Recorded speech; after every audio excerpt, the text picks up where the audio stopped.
This is Ryan Elliott for Boxing Social in association with Betfred. We're in Los Angeles. It's Fight Week. Ksi-Logan Paul 2.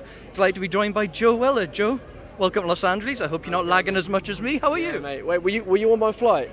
No. Later one. Yeah, obviously 11-hour flight.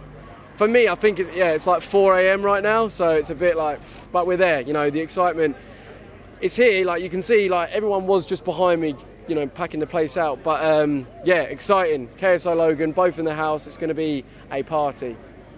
Now, the boxing fraternity is still sort of getting used to all this YouTube boxing stuff. You're one of the pioneers, actually. For those that don't know, this all started from you having a boxing video on your own channel. Yeah. JJ, otherwise known as KSI, sort of jokingly got involved, saying he'd like to fight you. All of a sudden, we see you selling out the copper box. Yes. Talk to me about that transition. Where the hell did this all begin? Yeah. Basically, so yeah, just started a YouTube video. Me and my friend were like, you know, let's do this. I fancy myself as a bit of an athlete. Let's give a little boxing match a go. I won that. And then KSI was like, let's do a fight. Let me fight the winner. And I was like, yeah, let's do it, but let's take it to an arena. You know, let's do this properly. And at that point, he was like, I don't know, you know. So then I took to, like, we did a press conference, and I just stuck it on him. And I gave him no choice, like, all of this different stuff. We did the fight. I completely froze on the night. And that is the one thing that, like, I don't know how boxers do this when they are, you know, often locked away in a camp. You know, a lot of them go to Sheffield, they're locked away, and then after all these weeks, they're thrown in front of a crowd. And it's like, for me, that just made me freeze up. So, yeah, that was a big thing. I then lost the fight. JJ then called out Logan or Jake Paul, either of them. And yeah, now here we are today. The first match, I think, was a draw. I think, did you see it? Yeah, so I think it was a draw. But I think in this fight, we are going to get a definitive winner. I feel like, you know, 10-ounce gloves, no head guards. Like it's got to happen, I believe. Yeah, a lot of people have sort of cited those 10-ounce gloves and the no head guards. They were wearing big head guards last time. A lot of people saying that if JJ gets caught with the same shots that he did in the first fight early on, that he might find himself in a bit of trouble. Do you agree with that? Do you think he needs to make the necessary changes? 100%, yeah. I mean, you know, if anyone can really see, if JJ leaves himself open and doesn't press like he needs to, and leaves himself open like he did last time, those shots will buzz him up, and you know it's going to be easy. And I feel like Logan will have learned how to finish. Last time he was just doing singular shots, you know, he wasn't combining. And yeah, I think Logan will 100%. You know, he's had 14 months to improve. I think he's going to come better.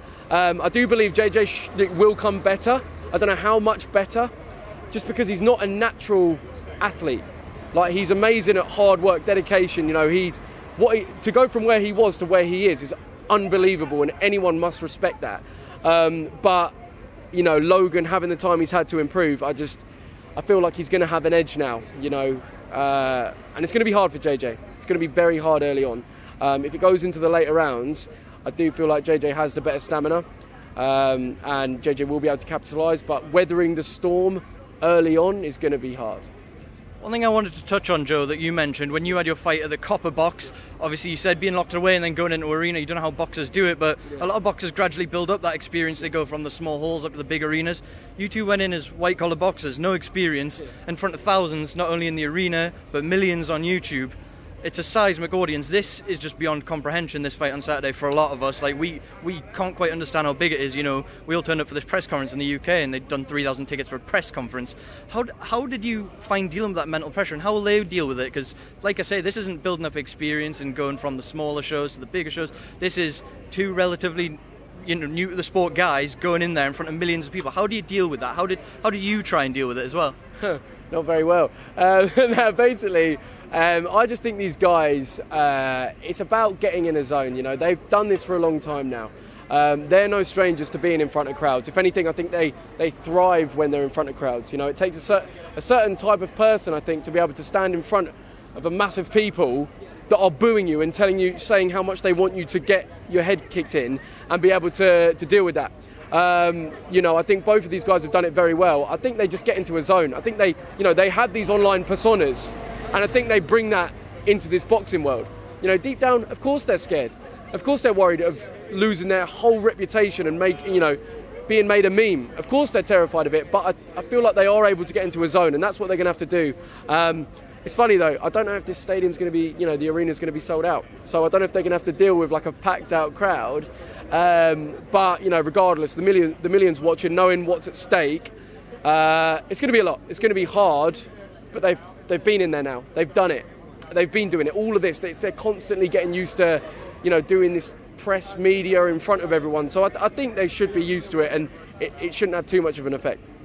Just wanted to talk to you about what exactly is at stake. You're talking about it there. This isn't two guys that are fighting for the rest of their career. They're not, necessarily going to box for 10, 20 years. This isn't their livelihood. They've both made good money already in their lives. They don't need this. This is more, yes, obviously they'll be making good money on Saturday night, but how much pride is at stake here? For those of us that don't really understand this YouTube world so much, there is a lot on the line here. Is that the main thing, the main pressure here being made sort of almost a joke out of for the loser? Basically, it's where the online world remembers everything.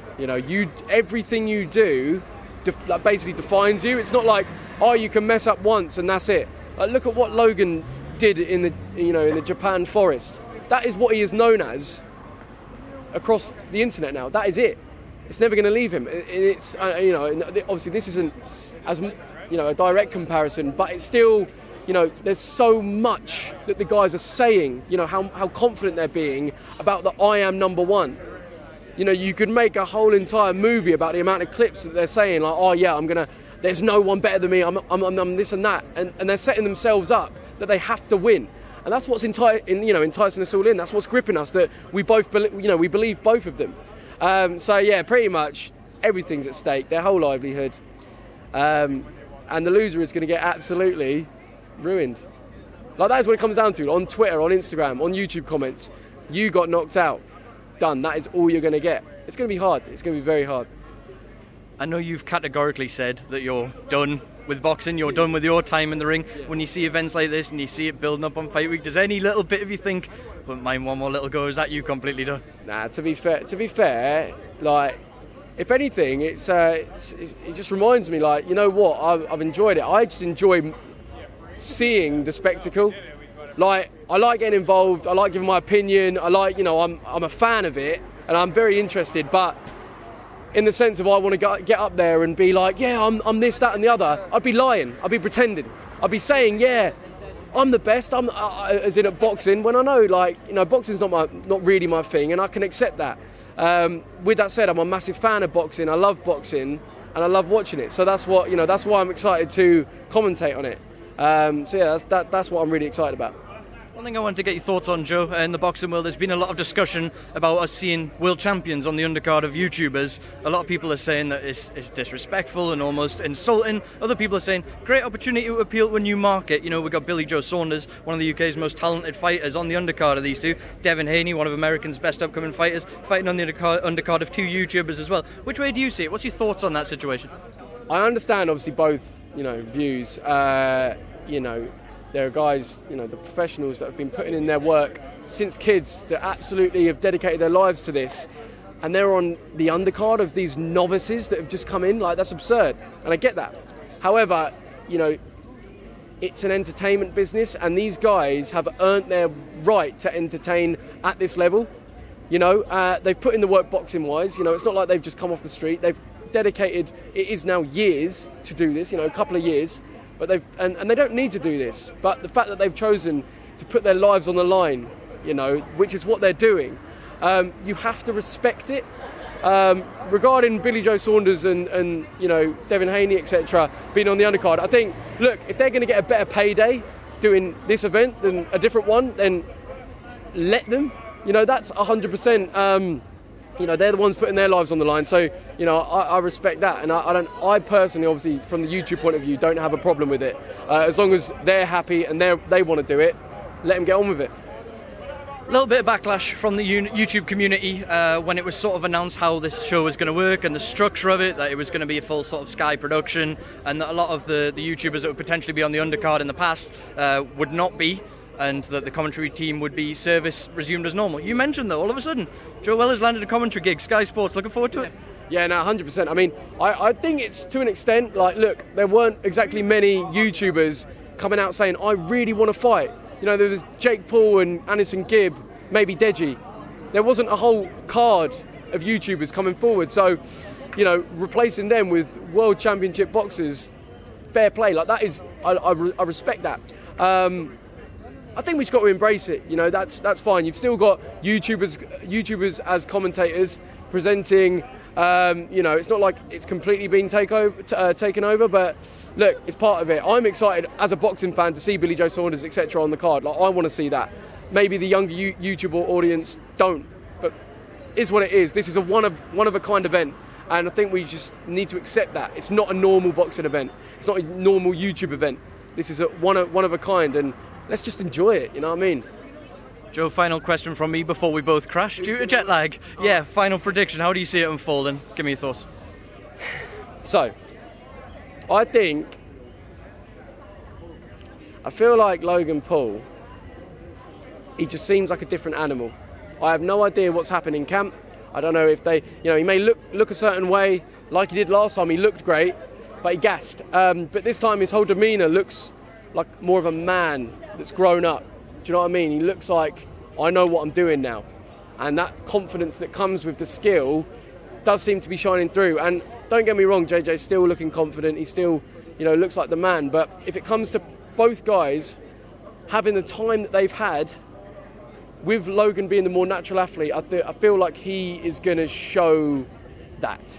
And I think he's going to come through, and I feel like he will win it in the second or third by knockout or TKO, or the ref may stop it.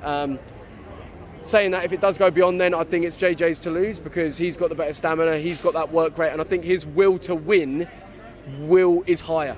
When it gets hard and deep waters, I think JJ can pull through better. So if it goes to the later rounds, JJ will, I believe, win, either get the stoppage or, I think it's going to be a stop. I don't think it's going to go to points. So JJ in the late rounds, Logan in the earlies, to put it shortly. Joe Weller, I won't keep you any longer. Thank you very much for making the time for Boxing Social. Enjoy your week. Respect, man.